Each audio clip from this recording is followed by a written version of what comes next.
Hi, Gail Sibley here with another pastel painting demo. Today I'm going to be showing you how to paint metal, which is highly reflective, and I'm going to contrast that with a very non-reflective surface. Today I'm going to be using Great American's box of 18 soft pastels, and have a look at those gorgeous colors. And as always, I will be using a fairly limited palette. So let's get going.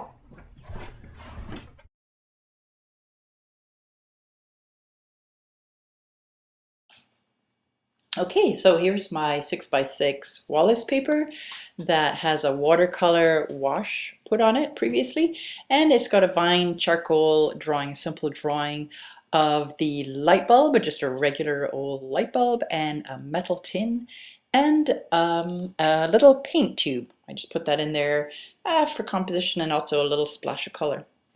So the first thing I'm doing is putting in my three values. The main value is the middle value. In fact, most of the picture is a middle value, some form of middle value. The light bulb, when I squint my eyes on the right-hand side, I couldn't actually make it out against the background. And when you open your eyes, of course, you can see the difference because of the color and the temperature. So there's this sort of blue against yellow, which is a cooler color against the warm background.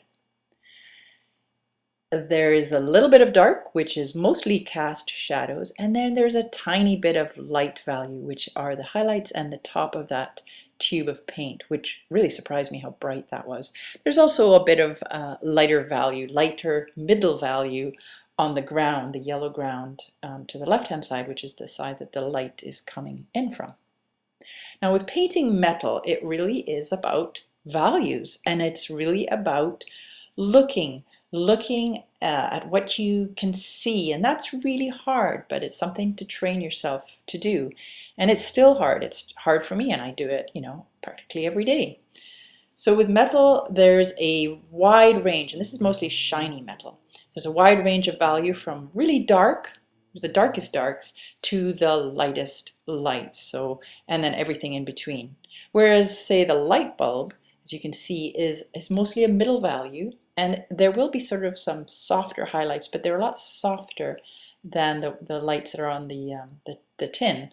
And then there are no real darks, except of course at the end of the light bulb, which is metal as well. So you get those high dark to light, and also with metal you have many reflections. It's so reflective, and it picks up everything around it.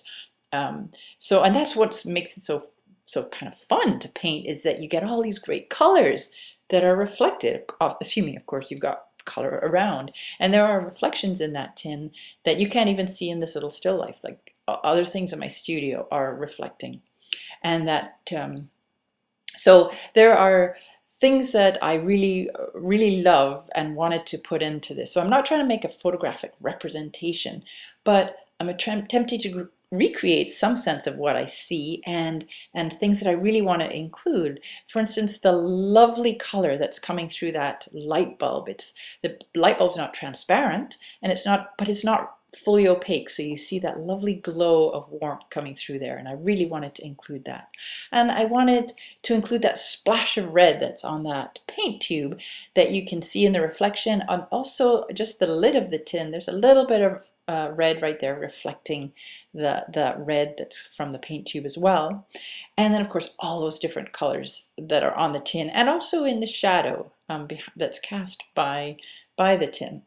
So it's really squinting helps enormously to see values, and in this case, of course, to just see the difference in values between what's happening on the tin and what's happening with the light bulb. And it's hard. It's really hard to see, but it's really looking at what you're painting, really seeing what you're painting, and then putting it down on your surface, whatever you're working with. So the mantra is look, see, do. Look, see, do. So hopefully this has helped you learn something about how to paint a metal object. And so go and practice painting metal objects. And here is the final painting. It's a little bit darker than what you see in the video.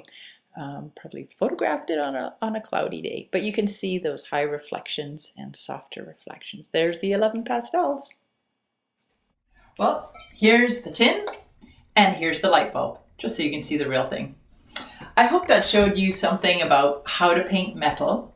And if this video was helpful, please like it. And I would love to hear your comments, so be sure to leave them below. And of course, I'm always happy if you subscribe to my channel, and you can do that by clicking that red button below the video. Thanks so much for watching. Today I'm going to be painting metal and no. Great Americans 18 color. I'm going to be using Great Americans 18 color. No, it's not going to work. And other stuff.